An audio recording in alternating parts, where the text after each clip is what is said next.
Ya, kur.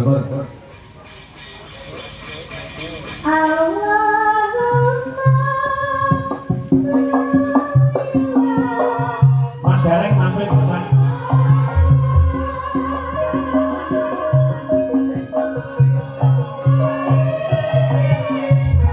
Orang itu.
Boleh Mas Gareng? Wilujeng Mas Guritno. Alhamdulillah.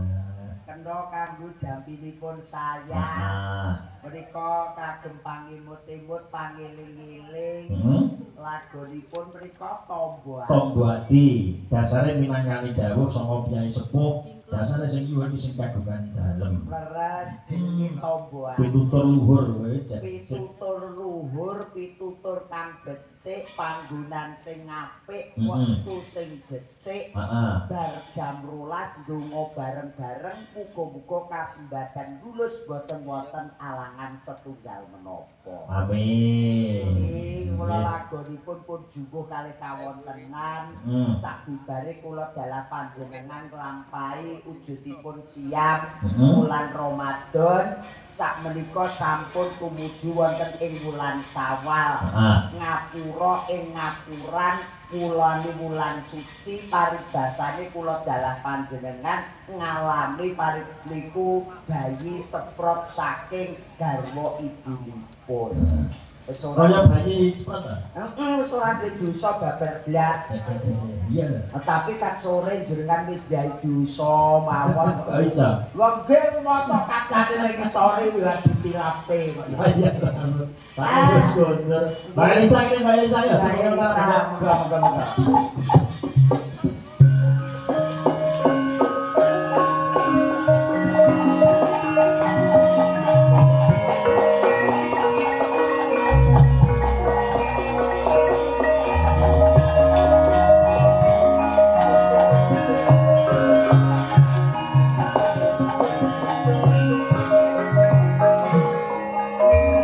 Wilujeng Mbak Elisa. Wilujeng Enjang, Mas Petro, Mas Kakang, Mas sampun ngantuk dereng. Wis ngantuk ukur Elisa ngantuk ngono. Dereng. Kula niku sik dikangeni nggih niku mosok sesasi ra melek, mbak melek ngantuk. Melu sojan.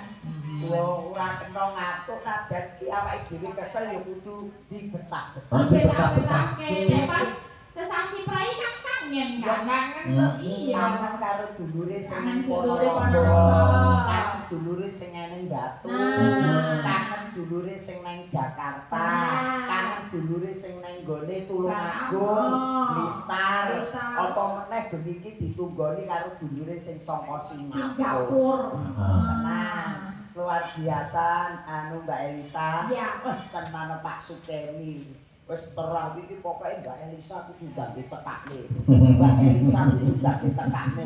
Awan riokan bengi wayangan dalange iki guritno sing dene Mbak Elisa. Dagelane gareng saka Pacitan. Alhamdulillah. Sing dititik penak Mas, nek anggere sing dodol iki akeh banget to rame. Berarti piantune niku anu seneng serawung. Nah, ya. Titikane gampang ya, Pak. Nggih. Ya, Nek nggon wayangan kok lek dodol akeh to rame banget. Dikerumuni banyak orang sing hadir banyu mili. Berarti piantunipun niku disayang orang banyak. Napa boleh dalu mriku kang nenggani nuwun sewu Mbak Elisa ya. Mau sing nggone liburan ngokeh. Banyak. Lah iki saiki nggih tesih kathah. Kathah. Iki mboten namung penonton. Muga-muga sedaya ingkang tesih nderek lungon saged dados penanggap. Iki sing mirsani liwat streaming ya akeh sing rumah nang daleme dhewe-dhewe akeh. Alhamdulillah. Sing memantau matur sembah nuwun setia terhadap budaya wayang kulit. Oke. Semoga tetap lestari. Amin, Pak. Ya, lestari kabeh kan yo melu padha-padha mangane. Nggih toh. Lah iya. Lah iya, Mbak. Samong seniman. Ora mung dalan ora mung Dagang. Pedagang, pedagang. pengusaha terot, Nah, Iya. audio sound system, Sing duwe lampu. lampu, catering. Nah, iya. Sing anu apa jenenge dodolan daging. daging, Terus pokoknya kabeh rata. meroto, termasuk batu larit iki mau yo akeh. Heeh. Alhamdulillah kok dadine wong wayangan ki petani ono, pejabat ono, seorang yang beragama juga ada. Nah, kuwi hebatnya wayang ini menyatukan kabeh segala macam latar belakang. Kok sing iso dhuwur dan berbagai macam agama kepercayaan dan siji. Wayang kulit iki lurus kok. Saestu. Iku apa matuk. Nggih, jago napa-napa nggih matuk iku lho. Tak jaluk barang yo matuk kula tempel teng omah niku.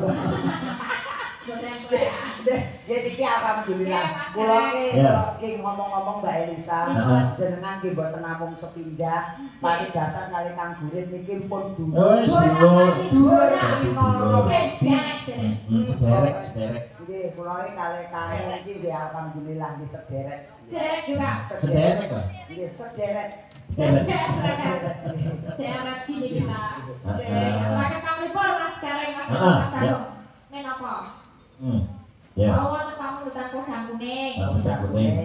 Mriku wonten boten seratan. Mboten sing sampun telas Mbak. Ya, oke siap. Heeh. Kodang Kuning. Ya menika Mbak Kakung taksih nderek. Ya, Kak Kakung matur suwun. Alhamdulillah. Ora nek wayang tanpa Kodang Kuning ya. Kok burung komplit ya. Pinaringan seger waras Mbak Kun. Amin. Nggih, Mbak Dok sing teng mriku maaf tenang. Mbak Elisa. Ibuke Langge. Nika tahun 2026 insyaallah menika badhe tindak kaji. Amin. Muga-muga jenengan sewengi natas saged mirsani Pak Guritno. Amin. Ya. Iya. Niki ngangge bawon apa langsung? Langsung wae. Langsung nggih. Langsung. Disenengane langsung-langsungan. Iya, Lah wong Mbak Dok isu-isuan. Report. Enak bakul liwat. Bakul apa Mas kuwi? Talar buka sahur wis rampung. Modele kaya jider keliling. Ya. Ya, aturke Mbak Lisa. Ya, monggo. Isu awanding ngawe sore rasa.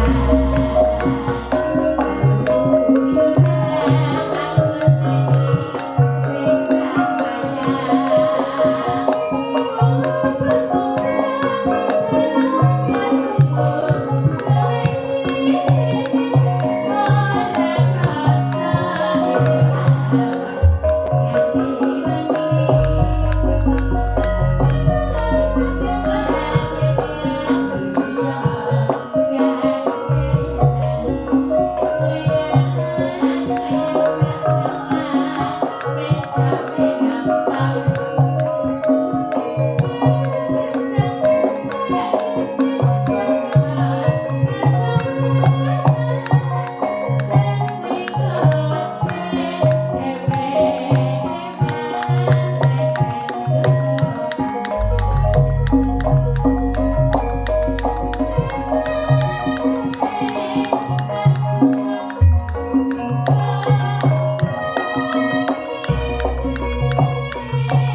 Lanjut, mari selanjutnya.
Dari Wonogiri, Batu Retno sama Mbayat Klaten tadi mintanya podang. Oke, ini di Leksanesian Mbak Elisa. Ada yang dari Kedung Malang, Papar Kediri, Pasir Nyimak. Nggih, nyuwun lali janjine Mas Gareng sama Mbak Elisa. Ya. Lali janjine. Ya, bisa gawe nek bisa gawe nek. Nggih, jebul awake dhewe iki mau gur nyawiji ya, Dik ya. Sowan teng mriki Mas Agus dari Jakarta. Awakmu dhewe iki wawawan ning gone Batu. Ya. Dari Jakarta juga itu Pak Polo bengi.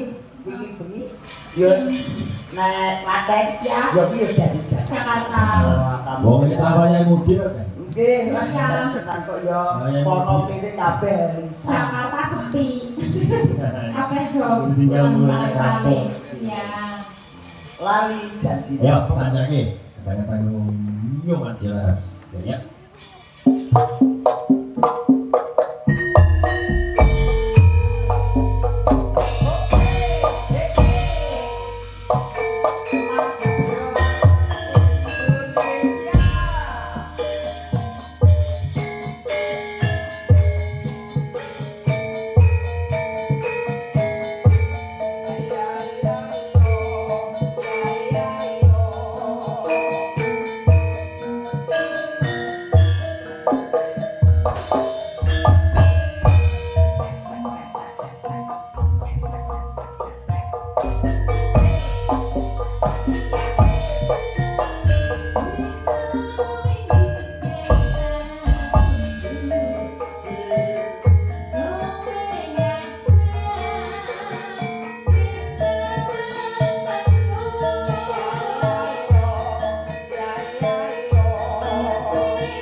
Rakyat cilik ini baik kena ditonggo kesel. Oh iya sedeng ya Mas. Aku ya sampe gedene lho sedeng ya. Kok sedeng dimakin.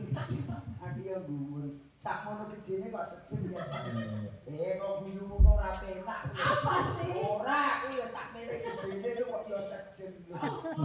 Ape ya? Kulino. Ya monggo. Jenjene kowe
Ayo Mas Hafiz. Lanjut.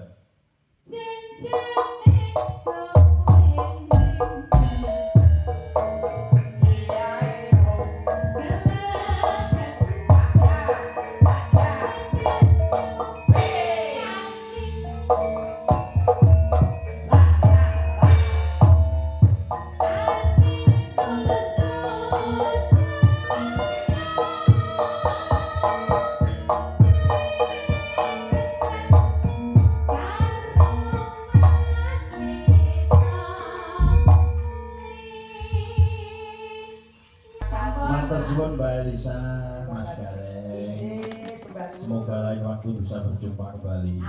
Semoga tetap diparingi sehat walafiat. Mbak Elisa, Mas Gareng, Kang Gareng, apa? Bagong siap yuk, derekin dorong. Janoko, ya.